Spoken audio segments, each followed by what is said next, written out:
Welcome back to Fact or Fiction, where we break down the real life inspiration behind your favourite movies, TV shows, and books. This week's episode is going to delve into the Hunger Games prequel, The Ballad of Songbirds and Snakes, and its fictional connection to the factual human zoos. Now, this movie takes place 64 years before Katniss's games. Here we meet Coriolanus Snow, who would later go on to be an unrelentlessly cruel president, and we learn about the events that shaped both him and Panem. We get an opportunity to see the capital before all the glitz and glamour. Only 10 years on from the end of the war and conception of the Hunger Games, people in Panem, whether district or capital, barely watch the games.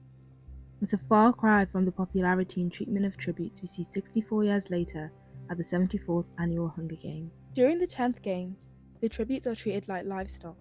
They are transferred from the districts to the capital like cattle and kept in a zoo until the games begin. Capital residents come and bring their children to Gorka and feed the encaged tribute.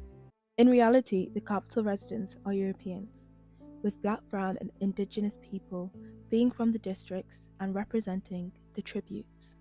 During the 19th and 20th centuries, public displays of people in either zoos or colonial exhibitions were a prominent feature of European society.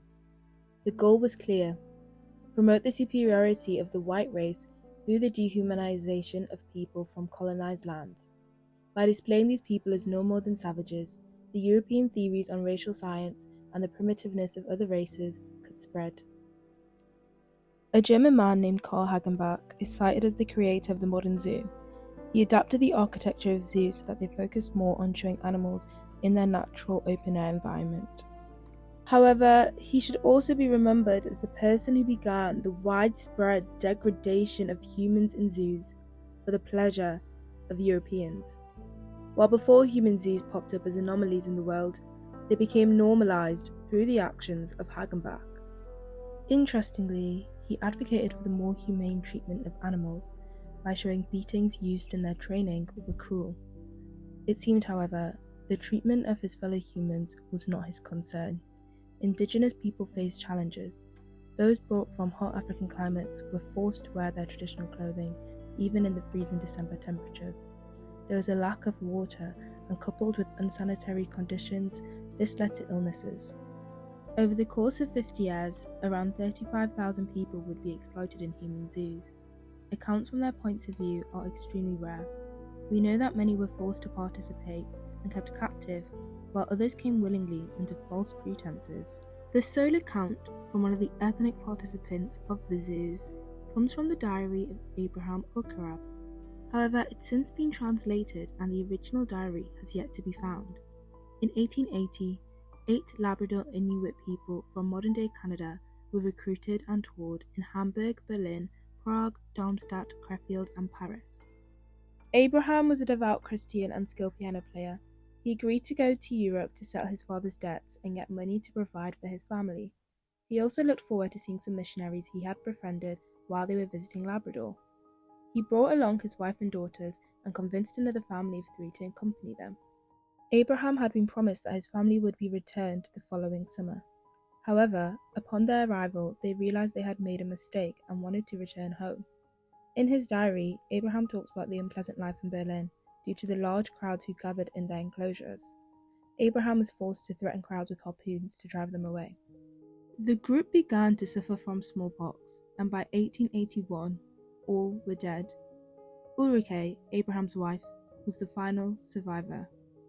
Johann Adrian Jacobsen, who was Hagenbach's recruiter, hadn't had them vaccinated, despite German law requiring it.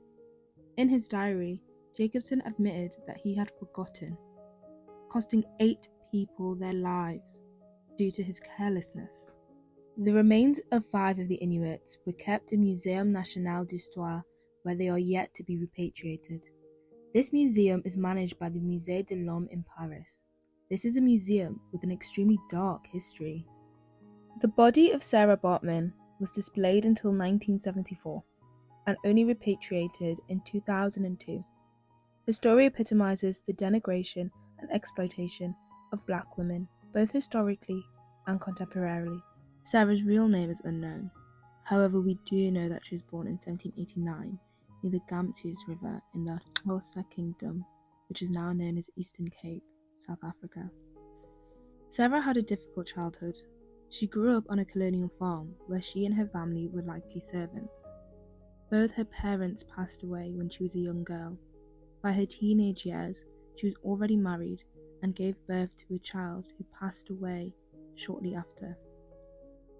At the age of 16, her husband was murdered by Dutch colonialists, and she was sold into slavery by Peter Willem Cesar, who took her to Cape Town to be a domestic slave to his brother Hendrik. This is where she was given the name Sartigi, a Dutch name. Sarah had a natural condition called steatopygia, which resulted in a larger than average behind. While in many African cultures this is a sign of beauty and femininity, Europeans saw it as a way to further dehumanize black people. In 1810, Sarah was taken to England under false pretenses. Unable to read, she was manipulated into signing what she thought was a contract of indentured servitude. Cesar collaborated with an Englishman called Alexander Dunlop, and they both planned to exploit her for monetary gain. Once in England, Dunlop set up exhibitions of Bartman, forcing her to be on show with little clothing for the enjoyment of the English public. She was named the Hottentot Venus. Hottentot referred to a derogatory term used for Khoisan people, an ethnic group which Sarah belonged to. However, the exhibition came just 3 years after the 1807 Slave Trade Act, which prohibited the slave trade in the British Empire, and thus the exhibition raised concern with the African Association, a British abolitionist society made up of London's upper class. They began a newspaper campaign for Sarah's release. Zachary Macaulay and the African Institution brought the matter to court in November 1810. However, Sarah testified that she was not being held captive and that she was not being intimately abused, and had actually come to London because she was being paid and didn't wish to return to her family. They speculated that this testimony wasn't honest, and that Sarah was simply too scared to speak out against her captors. Sarah's testimony, coupled with the contract that she had apparently signed, meant that the case was dismissed. Following this, Sarah's captors put on exhibitions throughout England as well as in Limerick, Ireland. In 1814, things would get even worse for Sarah when she was sold to a man called Jean Roux and exhibited in the Palais Royal, Paris. If there was any doubt that Sarah was an enslaved woman, her time in Paris put those thoughts to rest. Here, Roux allowed her to be intimately abused for his profit. Her life became fiercely entangled with scientific racism, with French scientists like Georges Cuvier visiting her, interested in examining her body. She fiercely resisted the examination of her intimate organs. There's evidence that a collar was placed around Sarah's neck. The French didn't have to worry about slavery charges, and so nothing was brought to court.